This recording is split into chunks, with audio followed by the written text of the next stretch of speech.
Introduction on Module 5. The title is Bracing Design and Detailing based on Australian Standards and Codes. I'll be covering the common bracing systems such as strap bracing, plywood bracing, portal frame bracing, and so on.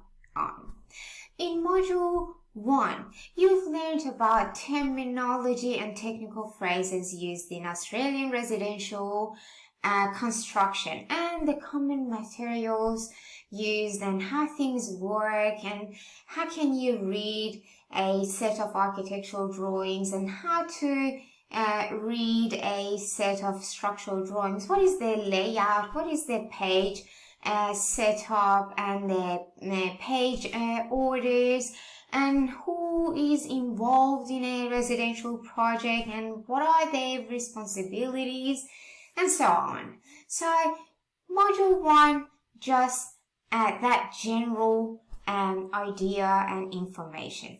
Module 2. In Module 2, you learned about how to design and draft structural roof elements based on Australian standards and codes. You've learned about different clauses, how to design timber elements based on Australian standards and codes, and I designed one element manually and compared the results with the results from the designing software package, which I use Structural Toolkit. So after designing and drafting roof elements, in Module 3, you learned about how to design beams, lintels, and columns and how to do the drafting in AutoCAD. In Module 4, you've learned about framing connection details. Now that you designed all the structural elements, how would you connect them to each other, right? Like connecting a beam, a timber beam to a timber post in porch area. Now in Module 5, we'll be talking about the bracing systems. When we have the wind hitting this building, you need a bracing system to provide the stability of this structure against the wind load. Now, same as the previous modules, I'll be explaining this module in 3 parts. The first part, calculating wind load based on AS 1170.2. Then calculating wind load acting on the structure and frames considering AS 1684.2 and AS 1684.3 requirements, because whatever we do, we need to make sure it complies with the Australian standards and codes. And last, different bracing systems and their capacities. What is the difference between strap bracing and plywood bracing or cross bracing, and how much capacity will a cross bracing provide and how much capacity a plywood bracing provide, and what are the different types of plywood bracing on its own.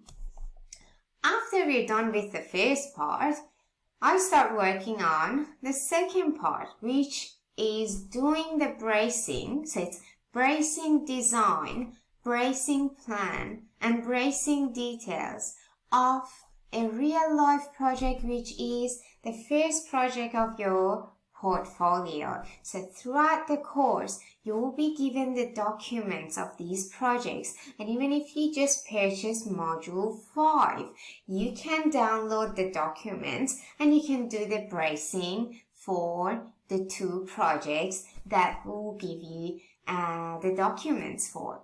So project 1 is designing and drafting the bracing for the project. Now project 2 will be the third part of this module. So I will be designing and drafting the bracing for this project. And what you need to do is basically just learn and watch what I do and repeat the same thing in your project. And if you purchase the whole course, then that means you're almost there to have 2 projects designed from the start to the end in your portfolio.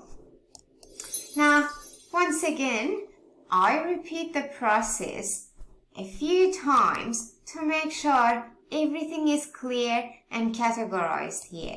So when you work on 2 projects and implement all the information and whatever you've learned in these projects, of course, when you're going to do the interview, you can back up your design and explain your design, and you will be confident.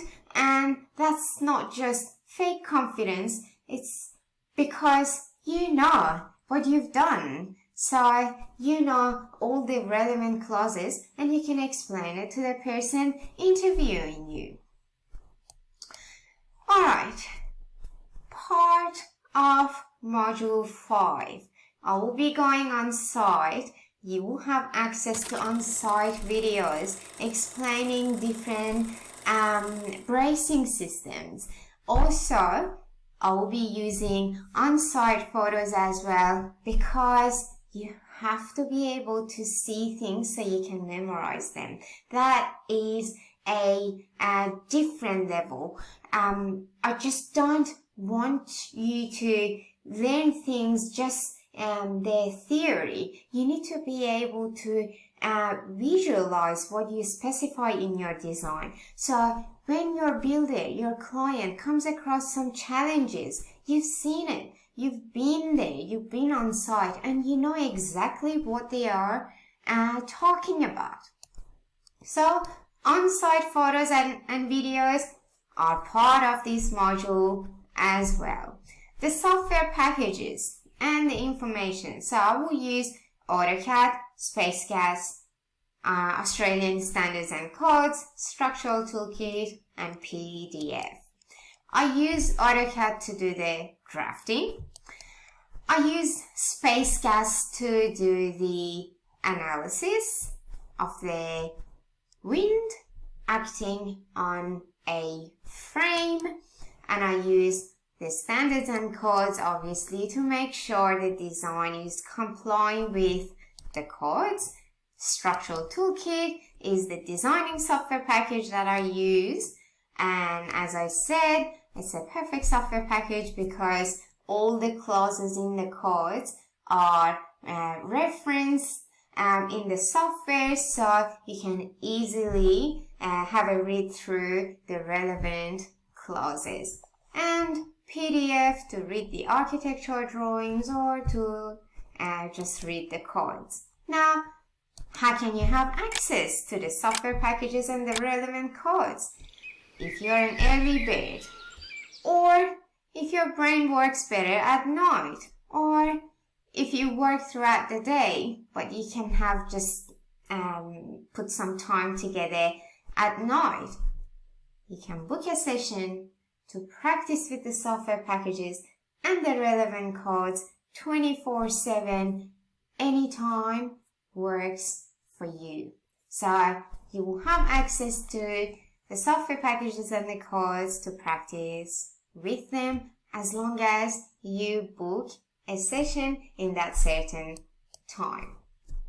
After each video, I will be summarizing the content, whatever you've learned in that video. And if the material has the potential to put a flowchart together, I will be putting flowcharts together. So you can use these flowcharts in your future projects to make the designing much easier for you.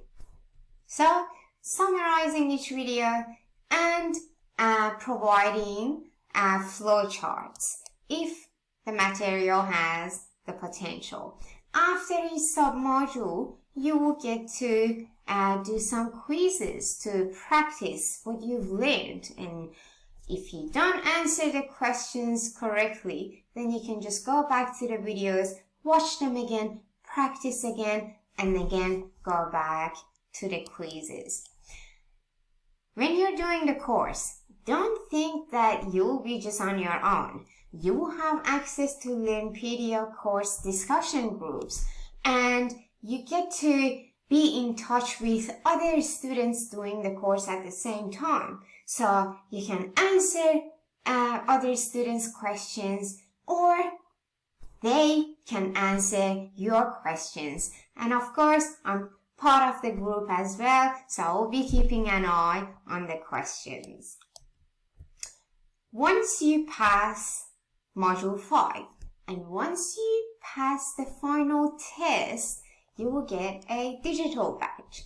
This digital badge, you can put it on your LinkedIn account, and recruiters or your bosses, potential bosses, they can click on the digital badge and they can see what you've learned throughout this course. Also, we'll give you a PDF format of the certificate, which you can use it if you want to send it in an email or any other purposes. If you purchase the whole course, not only you will design 2 projects from the start to the end with me, step by step, but if you purchase the internship, you will also design other projects on top of the 2 that you've designed already throughout the whole course. So you will get to start working on your portfolio, collecting different local projects designed based on Australian standards and codes, and you will get to have access to the platform that other students that are doing the internship, they are there as well, and you can ask questions, you can contribute, you can answer someone else's question and share the opinion. And of course, I will be part of the group as well. So once again, in the internship, I will be assigning different projects, real life projects to you, and I will get you to design them part by part. For example, designing the roof elements is part 1. Designing framing elements is part 2. After each part, you will have access to a video showing me designing and drafting that part. So you get the chance and the opportunity to check your design and make sure you've done it right. And if you haven't, then you get to see where the problem was and you can correct it. So during the internship, you will get to practice what you've learned throughout the course again and again and again. And then you will have lots of projects added to your portfolio. If you purchase the whole course, you will receive a digital badge if you pass the final test for each module and for the whole course. Now, the digital badge, you can use it on your LinkedIn account, and when you click on it, you can see all the modules that you pass, all the content that you learned, and what is the score that you passed or you finished the course. Also, you will receive a PDF format of the certificate, which you can use it if you want to attach it to an email or any other purposes. Now, imagine you pass the whole course. You've done the internship. You know a lot. You know the clauses in the codes. You have worked on so many real life projects designed based on Australian standards and codes. So you've got that portfolio, the experience and the practical knowledge and even the theory, and you know all the relevant clauses that you need to know in Australian standards and codes in order to design a standard residential project. So when you apply for a job, of course, there's no doubt that Learnpedia graduates are going to be the winners. So I can't wait to see you in Module 5, and I can't wait to see you throughout the whole course and the internship.